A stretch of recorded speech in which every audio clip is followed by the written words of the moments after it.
What is up, everyone? I am Joseph and welcome to this video. In this video, we're going to go over what magic equipment you should buy and in what order.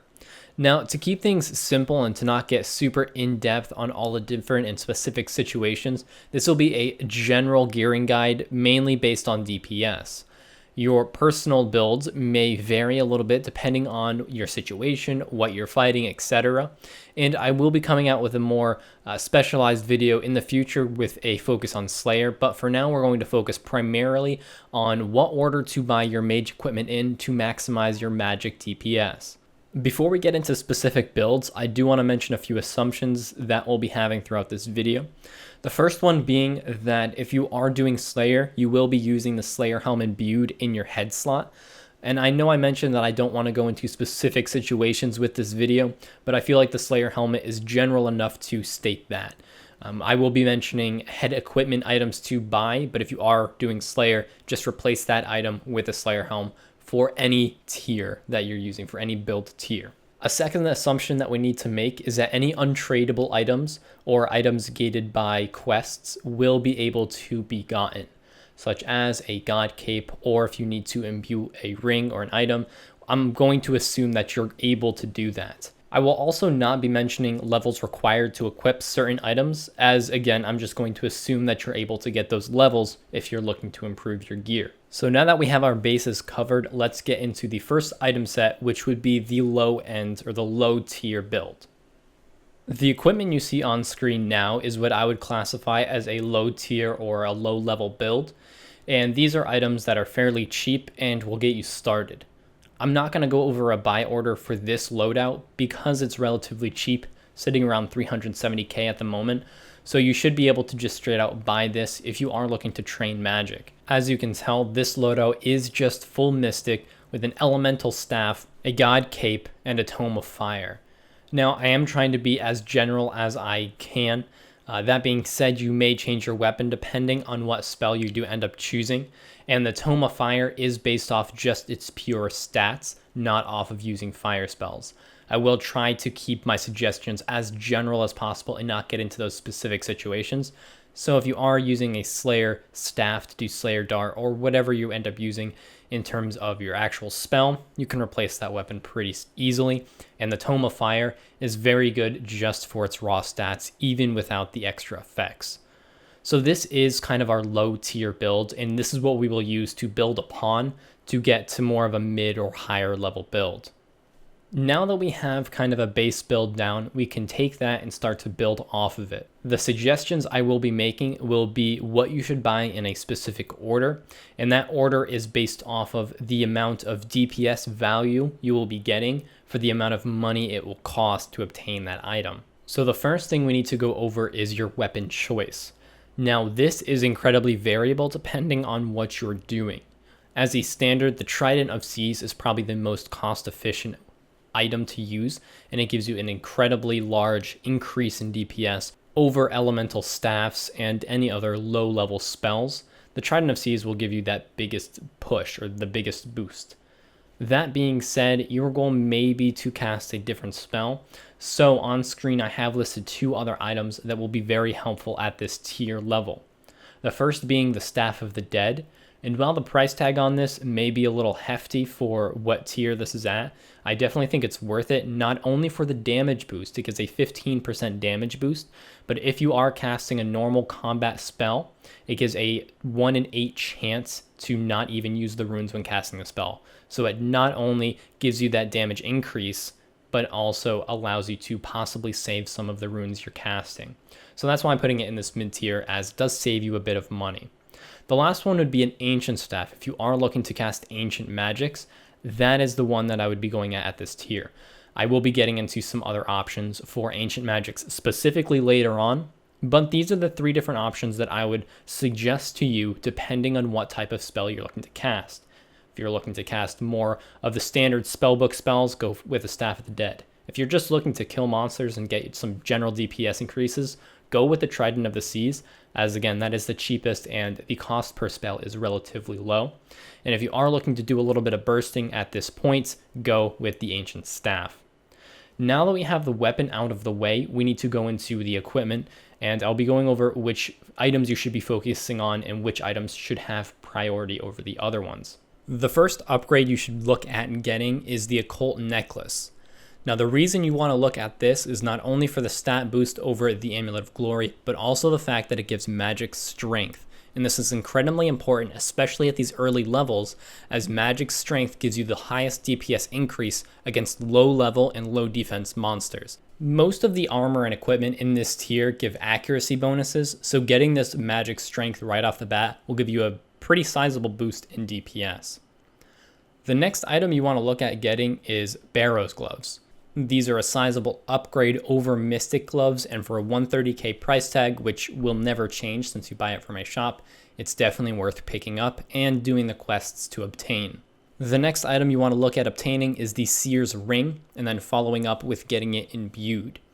The amount of magic accuracy it gives for its low price tag is a huge reason on why you should get it early on in your upgrades, as it just gives an incredible boost over other rings that you may have before the Seer's Ring. I didn't list one in the original build out, but there are some really lower level rings that you may want to think about picking up or that give prayer bonus or little things like that, but getting a Seer's Ring and getting it imbued will be a huge jump over any of those rings. Next up on the list is the Arim's Robe Bottoms, and the reason you want to look at getting this before the Robe Top is not only due to the price, as it is a little bit cheaper, but it's almost the same level of an upgrade as the Robe Top is until you get into higher level bosses with higher level magic defense. So the upgrade from Mystic Robe Bottoms to Arim's Robe Bottoms, and the difference between a Mystic Top and an Arim's Top, those differences are almost exactly the same until you get against monsters that have a high magic defense. So because of that, you should definitely look at getting the Arim's Robe Bottom first, followed by the Arim's Top. So that would be the next item on our list to complete the Arim's items. First get the bottom and then get the top. The next item you should look at getting is the Book of Darkness. Now, up until this point, you'll have a Tome of Fire in your offhand, and now is when you'll want to look at switching it over. The Book of Darkness is fairly cheap. It's about 620k. However, it doesn't provide that much of an upgrade over just the pure stats of the Tome of Fire, which is why it's so far down on the list. But it definitely is worth picking up, especially as you get towards the higher level monsters. Having that even +2 accuracy bonus will definitely come in handy. After you obtain the Book of Darkness, the next upgrade you should be looking at are the Wizard Boots. Now again, these are another fairly cheap item, but as far as boots go, the upgrades aren't huge. You will get a decent amount of an upgrade, especially for the amount of gold you'll be sinking into it, but it is worth putting off until the end, as the upgrade isn't that significant over Mystic Boots. But they are worth picking up for about 370k. There's no reason why, after you have all of the other items, you can't upgrade your Mystic Boots with this item. Now, after you have the Wizard Boots, you have a full set of mid-tier gear. Now is when you'll want to start to look at optimizing even just the mid-tier gear itself before you move into that high tier and the more expensive items. So that being said, the next item you should look at or consider buying is the Malediction Ward. The Malediction Ward would replace your Book of Darkness, and not only does it give an increase in your DPS, but it also gives a sizable defense bonus. And this can be very useful depending on what stage of the game you're at. Now, I don't want to focus too much on defense, as I do want to focus primarily on damage output. However, at this point in the game, you're most likely using magic against monsters that may have more than one attack style, and that defense bonus definitely does come in handy. However, if you are not at that point, you might want to consider looking into the Mage's Book. It gives a higher DPS increase than the Malediction Ward, however, without the defense bonuses. It's sitting around 5 mil, so it has a sizable price tag. However, the DPS increase is worth the price if you want to invest that much into magic. So if you are looking at optimizing some of this mid-tier gear, those should be the next two items you look at. The final item you'll want to look at obtaining for this mid-tier are Infinity Boots. These are sitting around 1 mil and would replace your Wizard Boots. And the reason I would put this off till the end is just the fact you're paying 700k for very little increase. The increase from Wizard Boots to Infinity Boots is so small that even though it's only a 700k increase, you should save this until the end, just due to the fact that you probably won't even notice the change. That being said, that is the last item in our mid-tier build. The only thing I want to mention on here is the weaponry. I mentioned towards the beginning that I wanted to readdress the Ancient's magic situation. So at this point, if you're doing a lot of bursting, or if you're finding yourself using Ancient magics a lot, it may be worth to switch over to the Master Wand. Now that being said, it's only worth if you are auto casting Ancient magics. Staff of the Dead is still the default choice if you don't mind clicking on the actual spell to use it, rather than auto casting. If you need auto casting, it might be a good idea to switch from the ancient staff to the Master Wand. However, if you are just using, for example, blood spells to heal, stick with the Staff of the Dead, as that damage increase translates to more healing or just more damage on your ice spells. So that now wraps up our mid-tier build and really segues us well into our high or end tier items. Now that we have our mid-tier equipment all situated, it's time to again look at weapons and see what we can improve on the weapon side of things. Now, what comes to mind, the first two items, the Trident of the Swamp and the Toxic Staff of the Dead. Now, these are two just straight upgrades over the normal Trident or the normal Staff of the Dead.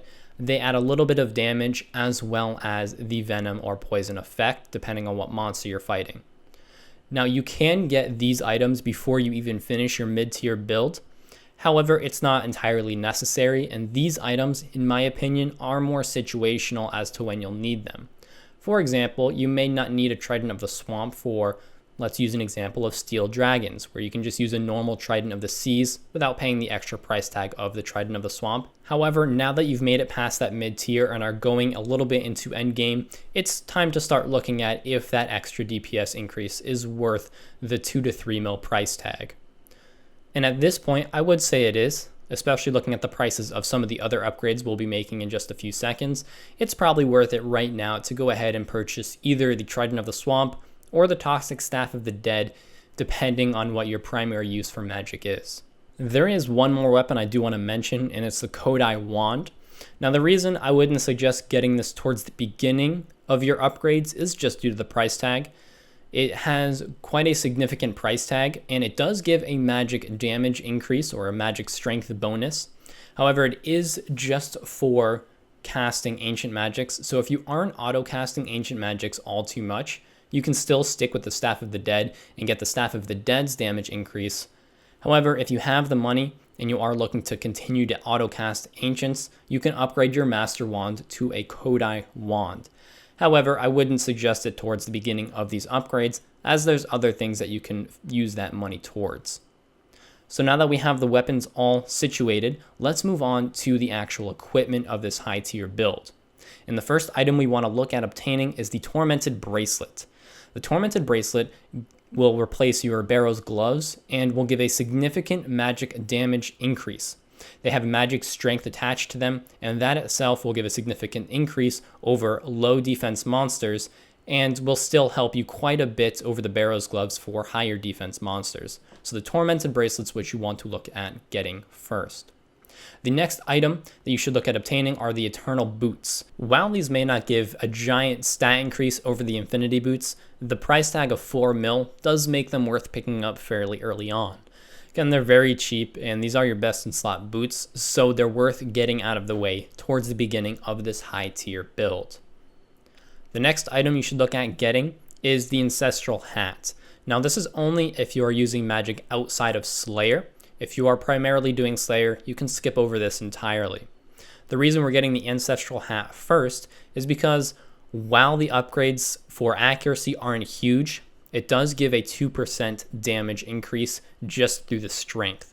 So it's definitely worth picking up and will help you quite a bit really with whatever you're fighting, as it just gives you more magic strength than the Farseer Helm.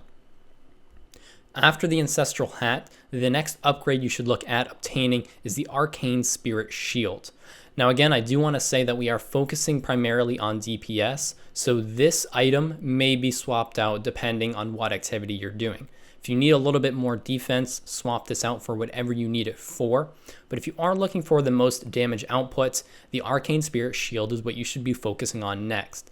It's a huge accuracy bonus over the Mage's Book and is definitely worth picking up, even though it's closer to 90 mil in price. Now that we have the shield slot taken care of, we can start looking at the top and bottom slot. So the first item I would get out of these two is the Ancestral Rope bottoms. Again, the reasoning is the price tag is about 30 mil cheaper. You still get that 2% strength bonus, and then you also get some bonuses in accuracy over the Arim's Robe bottom, so it's worth picking this up first, followed by the Ancestral Rope top to finish up our high tier build. So that pretty much wraps up all the information I have for gearing yourself for Magic. Again, I do want to stress the fact that these are guidelines, and these are guidelines focused on increasing your DPS or your damage output. So if you are looking at gearing for specific situations such as bossing or bursting, what this can be used for is give you a guideline to know what's worth it and what's not. And you can make adjustments to fit your specific situation however you like. This is by no means a cut and dry, definite set in stone method of buying your equipment, but what it does show you is what's worth the value to buy to increase your DPS, and then you can pepper in specific situations or defensive bonuses however you like. But that is all I have for this video. I hope you did enjoy it, and if this topic did interest you, I do have more videos planned of a similar vein, such as gearing for range or gearing for Slayer. So if you are interested in those are coming up. But again, that is all I have for this video. I hope you enjoyed it, and I will see you next time.